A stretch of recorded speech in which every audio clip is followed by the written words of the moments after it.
I'm a receptionist at a Sydney primary school. Last February, an American mother walked in during enrollment week, looked around the office, and asked where she could collect her daughter's locker assignment. I told her we don't have lockers. She laughed, waiting for the punchline. When I didn't laugh back, she said, "Wait, you're serious? Where do the kids keep their stuff?" I explained they keep everything in their desks or bags. She stared at me like I'd just told her we made children sit on the floor. That's insane. How do they store their gym clothes? Their textbooks? Their lunch? I mentioned most kids walk in each morning carrying what they need. She said this explained why Australian education rankings were probably lower than ours, then asked if we at least had metal detectors at the entrance. I told her no. She looked genuinely confused, like I'd described a school from the 1800s, and this is exactly the kind of cultural gap I unpack every week. If you like seeing the why behind these moments, not just the stories, you belong here. Subscribe so you don't miss the next breakdown. A week later, her husband came in to clarify the bus schedule. I work at a primary school in Bondi, and he needed to know which yellow bus picked up from their street.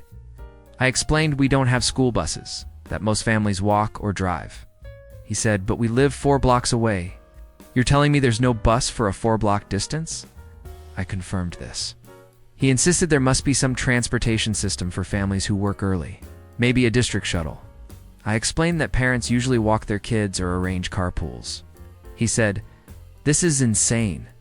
In Michigan, we had 3 buses covering our neighborhood alone. What if it rains?" And here's the thing. Most people never even question these assumptions. But if you're the kind of person who likes seeing the invisible systems behind everyday life, subscribing keeps you in the loop. I mentioned kids often walk in the rain with umbrellas.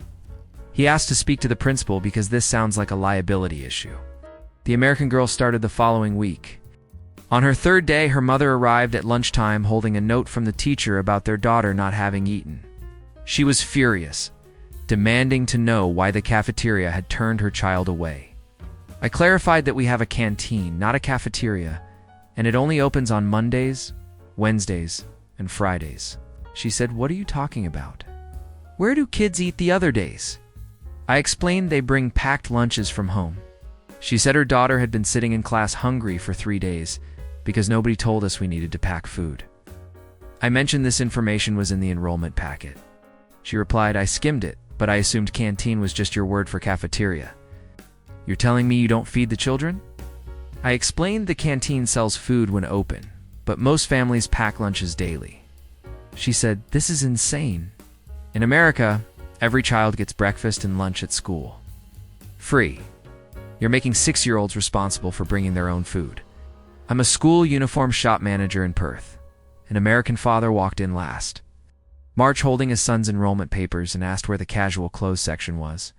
I looked at him, waiting for more context.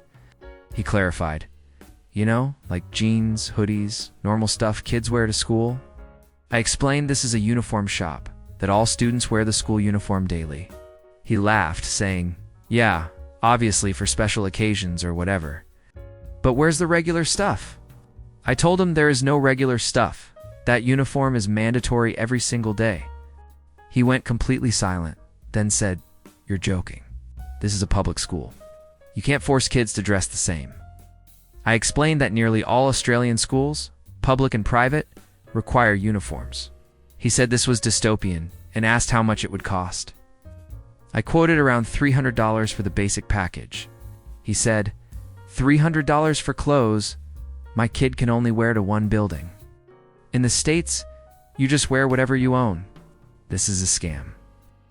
I started showing him the items, but he cut me off, insisting there must be some exemption for American families. I teach year 4 at a government school in Canberra. Last term, an American student asked to use the restroom, but called it the bathroom. No big deal. I understood what she meant and let her go.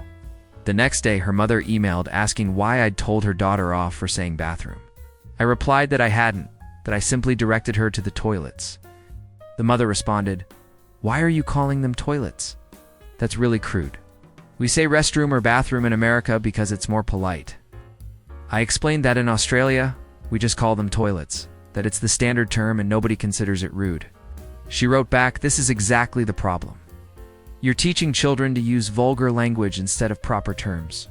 In the States, we teach kids that toilet refers to the actual fixture, not the room. Saying you're going to the toilet is like saying you're going to the sink. It's improper." I tried explaining that Australian English simply uses different vocabulary, but she insisted I was lowering standards. I'm a deputy principal at a high school in Brisbane. Last year, an American mother called in November, frantic because her daughter's report card showed she'd failed. Semester 2. I pulled up the records and saw the student had actually done quite well. I asked the mother what she meant by failed. She said, "It's right here. End of year, December." That means she failed the entire year and has to repeat it. I clarified that in Australia, the school year ends in December because that's summer here, and our summer break is in December and January. She went quiet, then said, "That doesn't make sense. Summer is June, July, August. School ends in June, starts in September. That's how it works." I explained that Australia is in the southern hemisphere, so our seasons are opposite. She said, "I know about hemispheres, but school years are universal. You can't just change when summer is." I mentioned that December is actually the hottest month here. She replied, "Then why would you schedule school during the hot part of the year? In America, we get summer off because it's too hot to learn." I explained that we do get summer off just in December and January. She said this was completely backward and insisted her daughter should be allowed to take June off instead. I'm a school administration officer in Adelaide. An American father came in last August wanting to enroll his son mid-year. I explained that students can only start at the beginning of a term and the next term would begin in October. He said, "October? That's the middle of the fall semester. I need him starting now." I clarified that we don't have fall semesters, we have 4 terms per year. He looked confused and asked when the school year begins. I said late January or early February. He said, "February. So you're telling me the school year starts in winter?" I explained that February is summer here. He insisted that February is winter everywhere, that it's basic science. I pulled out a calendar showing our 4 terms with breaks in April, July, September, and December. He studied it, then said, "This is insane. You take a break every 3 months? In America, we power through the whole year with 1 summer break. That's how you build discipline. This system is why Australian kids probably aren't as academically advanced as American kids." I run the canteen at a primary school in Hobart. Last year, an American mother stormed in during lunch, demanding to know why we refused to heat up her daughter's leftovers. I explained that we're a canteen. We don't have facilities for heating outside food, and students just eat what they bring. She said, "That's ridiculous. In the States, every cafeteria has microwaves for students. My daughter has cold pasta because you won't do your job." I clarified that our canteen sells pre-made food. We're not set up for reheating. She said, "Then what's the point? You're basically just a vending machine." A real cafeteria would have hot lunch service, salad bars, everything. I explained, "We do sell hot food on the days we're open." She asked what days were closed. I said Tuesdays and Thursdays. She stood there processing this, then said, "You close? A school cafeteria closes during the week?" I confirmed this was correct. She said, "This is insane.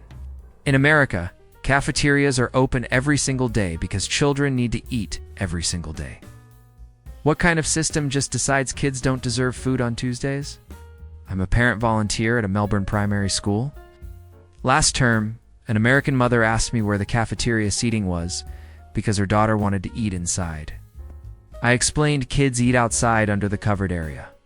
She said, "Outside? Even in winter?" I mentioned that even in winter, kids eat outside unless it's truly awful weather. She said, "That's neglectful. In America, we have full cafeterias with tables, heating, the works. You're making children eat in the elements like animals." I tried explaining that Australian winter isn't that harsh, and kids actually prefer being outside. She said, "Prefer? They're 7. They don't know what's good for them. This is why Australia probably has higher rates of childhood illness. You're literally exposing kids to cold and rain during meals. I mentioned it rarely rains during lunch. She said that's not the point. The point is you should have indoor facilities. In the States, every school has a proper cafeteria with climate control. It's a basic standard. I explained this is just how Australian schools operate. The kids are used to it. She said, just because something is normal doesn't make it right. I'm the front office coordinator at a Darwin high school. An American father called last week asking about the breakfast program. I said, we don't have one. He said, you don't have breakfast? How do kids eat before class? I explained that students eat breakfast at home before school. He said, but what about kids whose parents work early? Or kids from low-income families? I mentioned that families generally manage breakfast themselves and students can bring food if needed. He said, this is insane. In America, every school serves free breakfast. It's a federal program because nutrition affects learning. You're telling me Australia just doesn't care? I clarified that schools here focus on teaching and meals are considered a family responsibility. He said that's incredibly privileged. Not every family can afford to feed their kids every morning. In the States, we recognize that and step in. This is why childhood nutrition in Australia is probably worse than ours. I explained that most Australian families do feed their children. He replied, most isn't all. You're literally letting kids go hungry because you're too cheap to serve cereal. I'm a Year 3 teacher in Newcastle. Last month, an American student asked if she could buy a hot lunch from the canteen because she forgot her packed lunch. I explained the canteen was closed that day, but she could share from the fruit basket we keep for emergencies. Her mother emailed that evening, furious that her daughter had gone hungry despite money being available. I explained the canteen isn't open daily, and we don't have a system for purchasing food every day. She wrote back, this is absolutely insane. You have a room that sells food, but you only open it 3 times a week. In America, cafeterias are open every day, all day. Kids can buy breakfast, lunch, snacks, whatever they need. You're running a school like it's a food truck with random hours. How is this legal?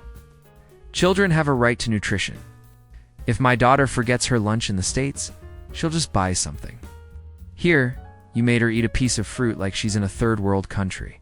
I'm a traffic safety officer near a Townsville primary school. Last year, an American mother stopped me during morning drop-off asking where the bus line was forming. I explained we don't have school buses. She said, you don't have buses. How do kids get to school?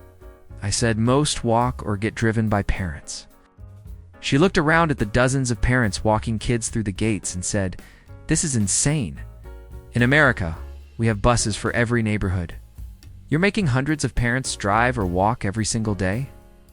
I explained that's just how it works here, especially in urban areas. She said that's incredibly inefficient. No wonder your streets are so congested. In the States, one bus replaces like 30 cars.